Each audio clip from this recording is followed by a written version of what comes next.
Congratulations, Dana White, the UFC, Endeavor, everybody surrounding this sport. We are officially the biggest blow in sports right now. And it has to do with the greatest of all time ducking the biggest fight of his career. And the Dana Whites, the Sean Shelby's, Mick Maynard's, Hunter Campbell, you let this guy, you let him destroy an entire division. I can't swear. We're only 40 seconds into it. So, we're going to read this article. And we're going to talk about this whole saga. We're going to talk about how they completely demolished Tom Aspinall at every road along with this. And they literally just had the same exact situation with Conor McGregor last year. What's the difference? Alex Pereira isn't bailing them out. Jon Jones retires, making Tom Aspinall a new UFC heavyweight champion as drawn out saga finally ends. The UFC heavyweight title was handed over in a press conference. UFC heavyweight champion MMA legend Jon Jones told the promotion he has retired at the age of 37. UFC CEO said on Saturday after the promotion's card in Baku, Azerbaijan. Correspondingly, longtime interim heavyweight champion Tom Aspinall has been elevated to the undisputed title. Let's listen to Dana himself. I'm not even going to read the quote. I'm going to just let Dana White, the face of this company, the CEO of this company, break it down for you. And I don't get it. I really don't. Let's see. Jon Jones called us last night and retired. Jon Jones is officially retired. Tom Aspinall is the heavyweight champion of the UFC. Jon Jones called us last night and retired. Jon Jones is officially retired. Tom Aspinall is the heavyweight champion of the UFC. Jon Jones called us last night and retired. Jon Jones is officially retired. Tom Aspinall is the heavyweight champion of the UFC. Not even 5 days ago. Not even a week ago. This guy said, we'll get the heavyweight fight done. I guess they are getting it done. It's going to be Almeida versus Tom Aspinall. Or they're going to be. I can't even say that. They're going to be dumb. Fuck it. They're going to be retarded and make it Cyril Gahn versus Tom Aspinall. Because, hey, Cyril Gahn has only lost to Jon Jones and Francis Ngannou. So he's the next guy. He's the guy. It should be Jolton Almeida. Jolton Almeida versus Tom Aspinall is the fight to make. And I didn't mean to click on it. Look at these replies, right? Aspinall is a sham champion. Real UFC fans will never recognize a loser like him as champion. Okay, that's perfect grade. You know what? I'm gonna like that. Worst day in UFC history. I would argue the VJ Penn, Stephen Bonner, and War Machine was worse. Jones asking for a fortune and the UFC just ain't gonna give it to him. They gave him his money. The reports are they gave him his 30 mil, which was 25 mil. It was 20 mil before it was 25 mil. Jon Jones will go down as the greatest fighter of all time. Skill wise, overall talent wise, I think yeah. What we're gonna get to his record. Can't wait until he loses the very first defense. It's gonna be sad the day when uh, for the bandwagon fans with. There's more fucking bandwagon fans on Jon Jones's end than Tom Aspinall. Tom Aspinall is earning their fans. And hey, I didn't just come on the Jon Jones fan club a few years ago when he moved up to heavyweight. I didn't jump on it when he came back after his suspension. I watched majority of Jon Jones's career, and I genuinely think he is the most talented fighter I've ever seen. Demetrius Johnson is the only fighter that matches the talent and skill that Jon Jones has shown throughout his career. But he fucked over his entire career.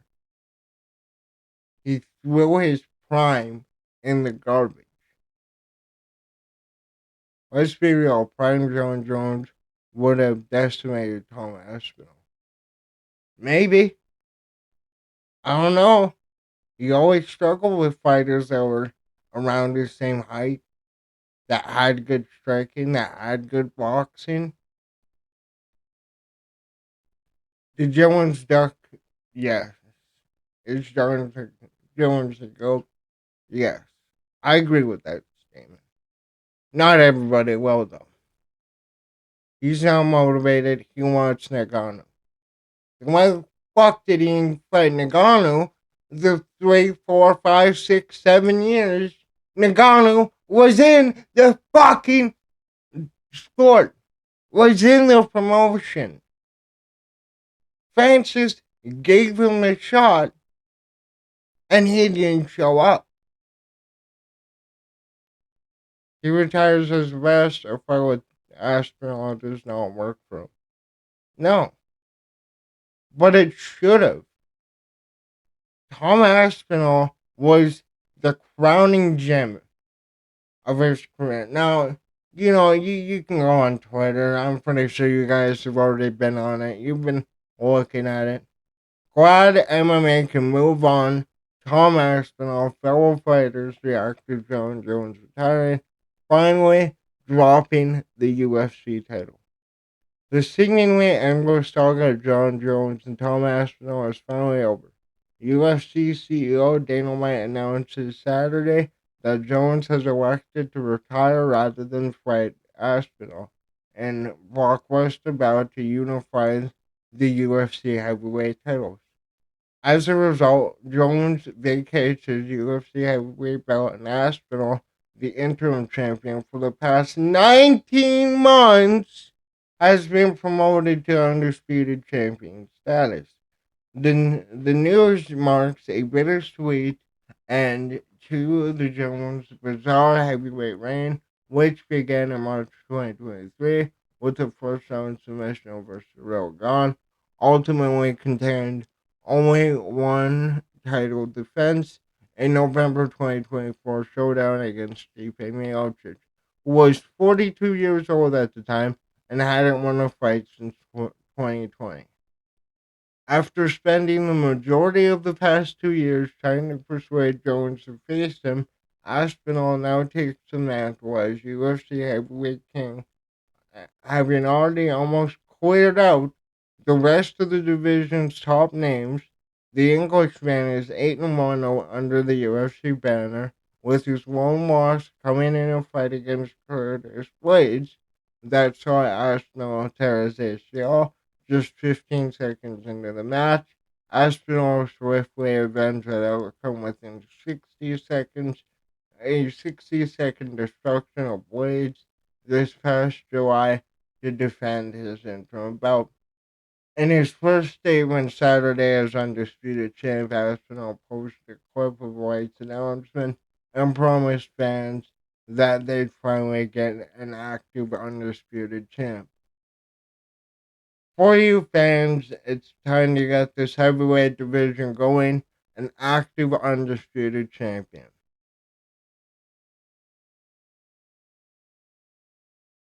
This is what it took. This is how long the UFC waited. The UFC, who owns the belt, who makes the matches, who decides who's champion. Considering how long the MMA world waited for the resolution of Jones and Aspinall situation, standing as one of the most decorated yet controversial figures in sports history, it's not a surprise this long awaited decision prompted a flood of reactions from his fellow competitors. Glad Jon Jones didn't bring King Velasquez's heavyweight title length as champion by not fighting. Glad MMA can move on from this chapter. It's time at Aspinall MMA. Julian Marquez. Jon Jones retired and there isn't anything nice to put together for his retirement. That's another thing. This is your guy, Dana White. This is your boy. Where's the promo package? Where's the announcement? He's the first out Hall of Famer.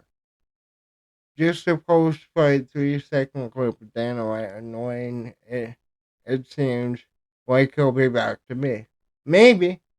Maybe the fight does happen in November, but I'm tired of, expecting this guy to come back to have a normal run when he said he doesn't want to come back.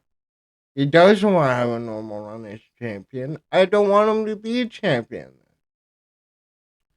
Congrats, champ. You deserve that. Now let's make the only fight that makes sense.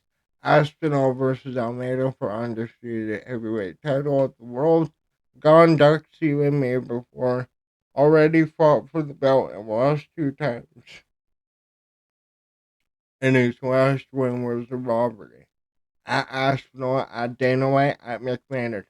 This is a fight to me. We don't want to see Silicon versus Tom Aspinall after Silicon robbed Volkov. This is a fight that makes sense. Almeida, one of the best grapplers in the heavyweight division. Yeah, he lost to Curtis Blades, but again, I think he's the best name out there for Aspinall. But we know that Dana White loves making his rematches and loves putting the same guys in the same title fights over and over again. Darren Till Crown, Gilbert Burns, I emojis, Charles Johnson, new era has begun. Muhammad Makayev, congratulations to our champion. Jake Paul, congrats to Jon Jones, you the GOAT. Jon Jones will never be the GOAT of MMA. So, they have all the responses. Now, let's look at this career, right? And let's go to the beginning. He starts off in 2008. First on TKO, first on TKO, first on guillotine, first on TKO, first on TKO, first on TKO. Gets to the UFC, goes to his first decision, but destroys Andre Guzman. Has a unanimous decision win over Stephen Bonner. Rest in peace, Bonner. You guys know, Ultimate Fighter 1 saved the UFC. He was in the finale. Jake O'Brien, he submitted. And then, you have the infamous Matt Hamill DQ loss where he got disqualified, I believe, I think it was Steve Mazzagatti, for landing a shit ton of illegal 12 to 6 elbows that are now illegal, so I don't know, maybe this loss gets expunged, but who cares? Um, round one TKO over Brendan Vera, round one TKO over Vladimir Matroshenko. Submitted Ryan Bader. Ryan Bader didn't work on the UFC. went over to Bellator, became the light heavyweight and heavyweight champ, knocked out Fedor, has a bunch of good wins over there. Then he goes and fights for the belt against Mauricio Shogun Rua, who was a monster back in the day. He TKO'd him with knees and punches, I believe, in the clinch. You got the Rampage fight, the infamous Rampage fight where he talked about being scared for that fight. And that's when he started crawling towards his opponents at the start of each fight. Lyoto Machida, the standing guillotine, everybody has seen that. One of the most brutal moments in MMA. Rashad Evans, former friend, turned rival, they had their fight. He won by unanimous decision. Vitor Belfort, TRT Belfort, he submitted with a kickboxing. Round 4. Chael Sonnen, first round TKO. Then you get to the first Gustafsson fight, where this is one of the best fights regardless. But a lot of people thought Gustafsson won. When you go back and look at the fight, it seems like Gustafsson won, but he walked away with that. And then he opened up about why he failed in that fight. And, the mentality of going out before your fights and just going on a bender, right? I mean, that's what all the old fighters did, right? Glover Teixeira, he beat him by unanimous decision, ended up winning the belt right after Jones left the division. 182, Daniel Cormier won. Really good fight, one of the best fights of all time. Daniel Cormier was undefeated. He handed Daniel Cormier his first loss. And then you see all these canceled bouts. This is the time when he runs into a pregnant lady, when he pops for, steroids, when he's popping for Coca Cola and all these other things. You know, this is what is it here? This is like 2 years that he could have racked up another three, four, maybe even five title defenses. Never fought Anthony Johnson. I think it would have beaten him though. I think he would have done what DC did, but easier. Um, I had a grappling match with Dan Henderson at Submission Underground.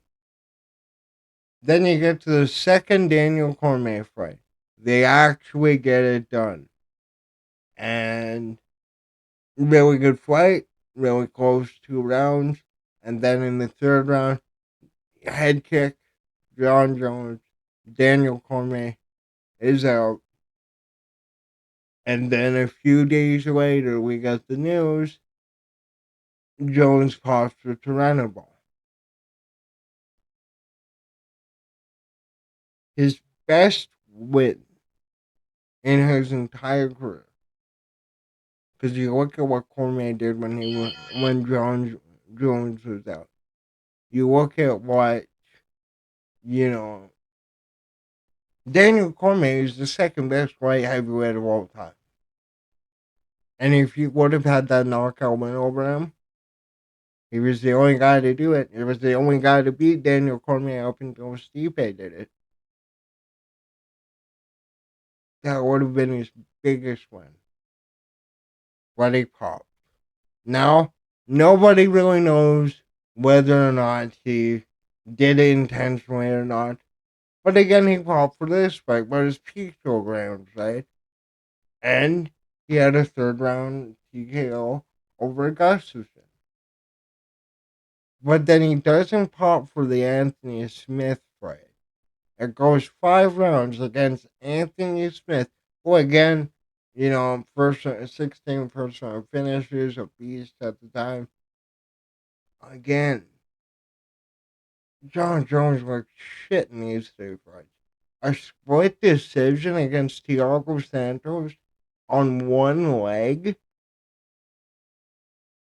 Dominic Reyes, again, Dominic Reyes was chasing him down, landing 20 shot combinations. Sorrell gone. He comes back after taking the 3 year away off. After his, I would honestly say his worst performance in his entire career. Dominic Reyes fights Jan Blachowicz. Jan Blachowicz wins the belt. Glover wins the belt. Yuri wins the belt. Vacates it. Jamal Hill. And you know how the whole saga goes. Then he takes 3 years off when they didn't need to. Submits Rogan in the first round. Didn't accept the Francis fight. And then you had the Stipe fight, which you said was his retirement fight. What kind of win? Spinning back to Stipe Miocic after not fighting for 4 years, being 42, and he broke his rib. That's John's career. A career that nobody else will have. But you also have Tom Aspinall, 15-3. His only loss is a knee injury. You know, he got he got a DQ for the 12-6 elbow.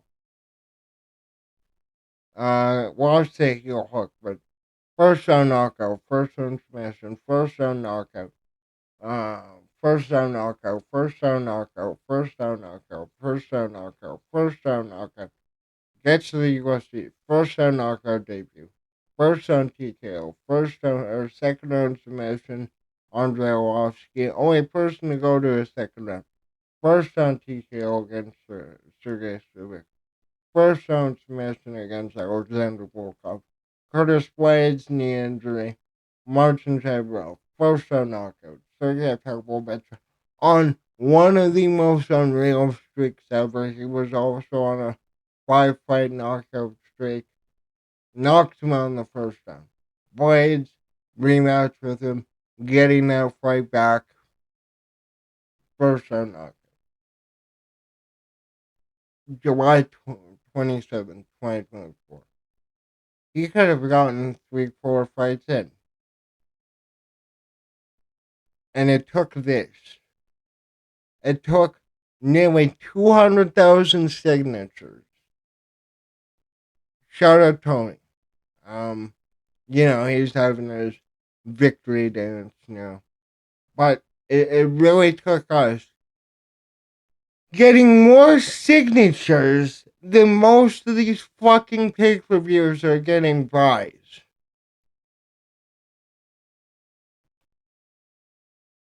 Just so that Tom Aspinall, 15-3, 32 years old, in his prime, just so that he can start his run, just so he can be active, he can fight the contenders, he can run his division. And we were just over this last year. Like, is it just me or is this fucking deja vu? Deja vu. Conor McGregor, 22-6. You know, prime Conor down here always wins. Goes and fights Floyd Mayweather, gets TKO'd in the 10th round. Comes back the next year against Khabib, biggest pay-per-view of all time, biggest MMA fight of all time. Gets absolutely worked. I know that, everybody talks about, well, he won, he's the only person who went around over Khabib. They fucking gifted him that round. Khabib was still doing more damage. He was getting him down. He was controlling him. And then he comes back 2 years later, January 2020, right before everything goes down. And he gets a TKO win over Donald Cowboy Cerrone. I think, it was that 170. Big win for Conor, getting back in the ring column. after suffering the two biggest losses of his career, the shoulder shots, man. Stephen A. Smith, Trash and Cowboy. And then he comes back in 2021, January the next year, goes and has a rematch with Dustin Poirier. He's all nice in that. Gets knocked out for the first time. First time in MMA. Then Dustin Poirier, you know, I don't care what you say. I don't care how big of a Conor fan you are. Conor's best round is round one and round two. He got fucking annihilated in that first round. Even if his foot didn't break, he was going to get finished. He's like what? The only fights where he came from behind were what? Nate Diaz, maybe the Chad Mendes fight. He had his two submission losses and a win in his career. But then you have Michael Chandler. Now, Michael Chandler is not a Tom Aspinall, but he's a major name. You know, he was in Bellator since 2010. Beat Patrick E. Pitbull. Defended the belt against Eddie Alvarez. That was a really good fight, by the way. Defended it two times. Lost to Eddie in that fight by split decision. Then he loses to Will Brooks. Has the rematch with him. Gets TKO'd. Derek Campos, Patricio Pitbull ends up coming back. Or Patrick Pitbull, I mean. Knocked him out in the first round. Split decision win over Benson Henderson, former UFC lightweight champion. And then he loses it to Primus. Has all these fights, and then 2020 comes in after another fight with Benson Anderson. KO was Danhook in the first round. That one aged perfectly. Had a chance to win the belt against Oliveira. Came really close in the first round. Got knocked out in the second. Lost this fight to Gaethje. Front kick went over Tony Ferguson. But I mean, it was Tony Ferguson. Uh, and then, one of the biggest declines we've ever seen. Submitted by Poirier. Lost to Oliveira. Only thing he really had in that fight was those backdrops late in the fight. And then he just got TKO'd by Paddy Pimblett.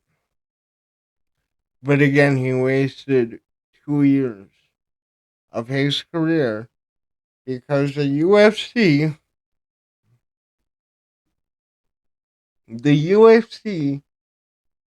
needed to have their big stars come back. They needed to have their big stars face off in the cage.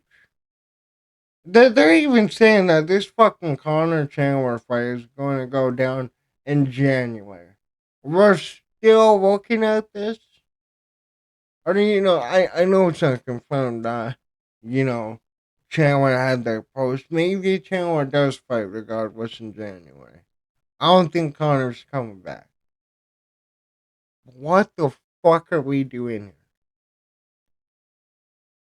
You're in a TV rights negotiation.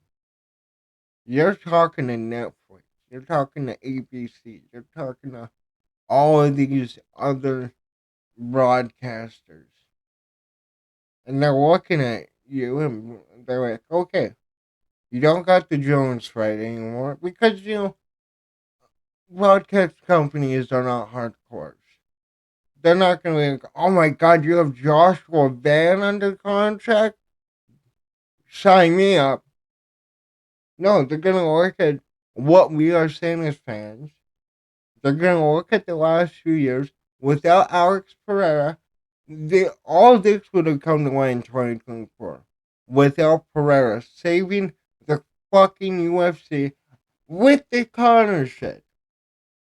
with the Jon Jones shit. It's fucking ridiculous, dude.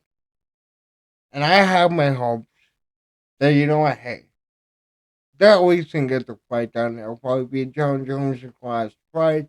New York, Madison Square Garden, his hometown. Maybe that still fucking happens. Maybe this is just a work. But you fucking played yourself. You're the fucking locale of sports right now. I'm fucking done. I'm fucking over it. This sport is fucking dying.